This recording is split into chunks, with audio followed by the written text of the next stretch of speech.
Hey everyone, and welcome to the People Analytics channel. Wow, we are halfway through this top 10 series showing you the metrics you can use to start your People Analytics team from scratch. Now today we're going to go over a metric called quality of hire. And I'm sure you've seen this in companies big and small, something similar, but typically they only look at the candidate's skills and expertise. This metric's totally different. It's a holistic approach to the entire recruitment process. You're going to learn stuff such as criticality of the role, the X factor, where individuals were sourced, whether it was an internal referral or an executive recruiter. And then also we're going to look at the company's brand reputation and how hiring the individual actually improves it or detracts from it. So when you sum all of this up, you're going to get a percentage, and it's going to be able to tell you whether the candidates you're hiring are better, the same, or worse than those available in the market or the individuals you hired previously. So if you haven't done so already, please hit like and subscribe, and let's start learning. All right, let's remember that the whole point of People Analytics is to make executive conversations better. And especially for this formula, today we're going to introduce a weighted average. There's more components. So the point is, focus on what Einstein said and keep it simple. Okay, let's focus on the formula and start learning. It's pretty cool. We're halfway through our top 10 metrics you can use to start a People Analytics team from scratch. Today we're talking about quality of hire. And as we go through this, I really want you to remember, we're not just referring to the candidate. What's great about this metric is it's very inclusive. So we're looking at the quality of your recruitment process. We are looking at the candidate, but we're also looking at the criticality of the role. So it's a summation of criticality of the role, the candidate strength, as well as the quality of the improvement process. And that gives you an overall percentage to tell you how you're doing. Now, as I've said in previous videos, it's really important that whatever metrics you establish, you connect them to a broader improvement method. Now, if you like Six Sigma, you like project management or Agile, that's fine. The methodology that I enjoy is from Professor Bricks. It's the improvement method. And these 6 core principles really is an iterative process that you can use. And you start by identifying the problem, and then you go through this cycle to where you focus on variation, you see the system, and so forth. And by doing this, you're able to not only identify issues, but also establish pilots and scale them so that they drive improvement in the business. Now, for the quality of hire people metric, it actually fits within the seeing the system step. And what it focuses on is the recruitment process in general, the type of candidate you're selecting, including where the referral came from, the criticality of the role, and how difficult it is to source that individual in the market based on the company's brand, its geography, as well as the specific skills and training investment required for the position. So overall, the quality of hire is a very powerful metric, and it really builds on a lot of the things that we've already discussed in previous videos. So before we dive into the formula itself, just remember there's 3 core principles here: the recruitment process, role criticality, and candidate selection. Now remember that quality of hire is both an absolute and relative assessment. One of the maxims that will really help you with people analytics is to remember that talent is very rare, but average is in abundance. So when we look at quality of hire, we're actually looking at the individual that you've placed and comparing him or her against the average replacements in the market. Because remember, when you lose a high potential, more than likely you won't replace that person with the same skills. You'll replace them with someone average. So that is the benchmark. Now, in addition to looking at the talent in the market, we also want to dive in and examine the internal processes impacting recruitment. So this looks at your time to hire, it looks at the salary level the individual was placed at versus the market averages, their competencies relative to the position requirements, the criticality of the role, of course, and how the position was sourced. Was it sourced through an internal referral, executive recruiter, and so forth? So we combine an internal assessment with an external market replacement assessment. Well, in prior videos you learned about the Parkit method and Pam is sad, and now we have a new acronym related to quality of hire, and that is called EXEMPLAR.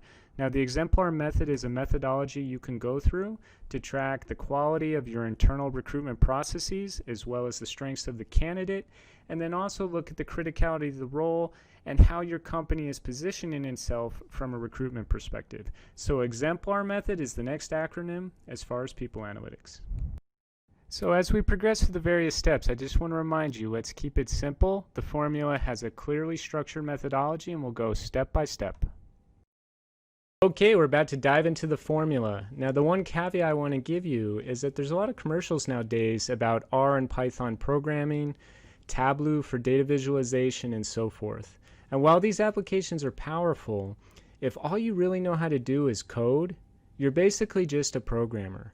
What makes a data scientist special is the ability to make connections and insights from the data and then influence executives. So as we go through this formula, don't get caught up on the mathematics, and also don't think about what applications would you need to use to actually mechanize this metric in the business. That all comes later. The key skill we're trying to work on is how do you connect all of these topics together to create an integrated portfolio that can help influence executives, because that is what a data scientist does. Okay, let's focus on the formula. Now remember, each organization has a unique culture. As a result, incumbent analysis is very important. You want to look at your high performers, your average employees, and your low performers, those individuals you exited from the company, and use the exemplar method to calculate scores for them. That'll give you a range that you can assess as you're evaluating candidates for placement moving forward. Okay, let's have some fun. Now, the exemplar method is an acronym that has 8 categories, and we're going to go through these each one at a time, but essentially what it looks at is factors such as the environment, time to hire and attrition, the X factor, whether or not this person was an internal referral, what salary you hired them at, how available the talent is in the market, the industry contributions of the candidate, their academics, the criticality of the role, and so forth. So we add all of these factors up, and then it'll give us a percentage at the end. It's pretty darn cool if you ask me. So here's what it's going to look like at the end. Now don't worry, we're going to go step by step, but essentially each 8 category is weighted at 12.5%, and what we do is we take the scores of each category, times them by their weight, and then we add up the result, and it gives us a weighted average percentage. The first category is environment, and what we're looking at is 2 variables, the average tenure of the position as well as the time to hire, and typically what you want is a multiple of 10. So you look at the historical tenure for the position, and then you look at how long it takes you to hire, and that gives you a number, and then you divide it by 10. The second category is X factor, and it looks at how the employee is being sourced. Is it an internal referral, an executive recruiter, and also what type of source is it? A C-level, a division leader, high potential, and so forth. So typically if it's an internal referral and a C-level, that's going to be the best type of referral in terms of placing an outside candidate. Now the next category looks at the salary you're hiring the candidate at, and essentially you want to know the average salary for the market, and you divide it by the salary the candidate is placed at, and that'll tell you how efficient your offer is. And typically the goal is you want it to be in line with market averages, maybe 10% above or 10% below. Now this category looks at availability of talent for the position you're trying to source, and there's 2 variables here. The first is the location and brand attractiveness of the company. Do employees actually want to work and live there? And then the second is the depth of the domain talent pool, and it deals with the barriers to entry, skill requirements, and whether or not it's an emerging domain. Now the P stands for presence, and it's really looking at 2 factors, the industry contribution and the personalized brand of the candidate. And essentially we want to know the breadth, depth, and quality of the individual in terms of how in sync are they with the industry? Are they receiving awards, participating in boards, professional societies, and so forth? And in terms of their brand, are they posted on Google Scholar? Do they have a strong social media presence? Do they have Fortune 500 experience, and so forth? Now L stands for leadership, and this can be adjusted if you have an operational role, but essentially on the leadership perspective, we just want to know, does the individual have the experience at or above the hiring level for the role compared to what the job description says? So if they have 10 years of experience and the role requires 12, the score would be 83%. Now academics is fairly straightforward, but essentially I wouldn't get caught up on where someone went to school. I know a lot of Ivy League graduates I wouldn't trust to feed my Shih Tzu. So as you calculate this particular section, just keep in mind academics versus performance are 2 different things. Now the last category is role criticality, and just a quick shout out to Professor Mintzberg. His 5 categories related to organizational design is how we determine the quality of domain importance. So essentially, if someone's being hired for a strategic role versus technocratic, that kind of determines their score. And then we multiply that by the difficulty to replace the position. And once you have those 2 factors, how important the domain versus how difficult it is to replace, this gives you the score for the last category. Now there's a lot of numbers on this page, but remember, it's a lot easier than it seems. So just to walk you through a quick example, if you take the X category, remember this is the X factor, or where the source of the referral comes from. And in this case, the individual was referred by an internal employee who happened to be a C-level. So for both of those variables, that individual got the top score. And essentially, once you divide that by the maximum points available, this individual ended up getting 100%. And if you look at each of the categories, once you have the individual percentages, what you do is times that by 12.5%, and then you add up the total. I'll go through a summarized example on the next slide, but essentially it's very sequential. For each category, you do the formula, and then from that you times it by its weight, and that gives you the overall weighted average quality of hire.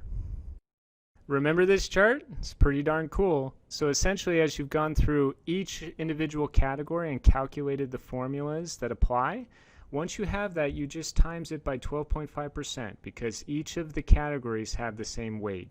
Now, some companies might choose to adjust the weights to prioritize a certain step in the exemplar process, but for this example, we kept the weights the same. So once you do that, you take the individual score, times it by its weight, then you're going to add up all those percentages and it's going to give you an overall quality of hire. And in this case, the quality of hire is 88.3%. Not bad, but like I said before, you would compare that against your incumbent benchmarks to see whether or not the individuals you're placing are high quality. All right, another metric in the bag, so please join me next time and we'll discuss return on training investment. Now, like I said in other videos, these top 10 metrics are the foundational elements of starting your team, and you need these before you can introduce more advanced concepts such as machine learning. So remember, they're connected, but keep it simple.